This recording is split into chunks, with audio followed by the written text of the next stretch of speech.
Io spero che insomma, i legali adesso si parlino, visto che è una cosa ormai che va al di sopra sia del sindaco che anche degli espropriati stessi, per cui io sono sempre fiducioso insomma, dai, che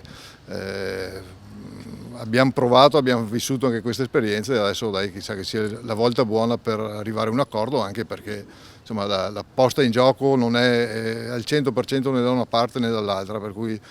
penso che insomma, anche gli espropriati debbano sapere che non sono garantite le somme stabilite dalle prime sentenze, come per i lottizzanti vale lo stesso discorso, non è detto che siano esenti da pagamenti, per cui io mi auguro insomma, che l'accordo sia la soluzione migliore, ecco, che questa sia la strada da seguire. Il legale degli espropriati immagino che continuerà con gli atti di pignoramento a seguito degli altri 2 precetti che ha notificato e chiaramente anche per loro le strategie potranno modificarsi in funzione della decisione del giudice. Cosa si sente dire adesso in questo momento ai suoi cittadini?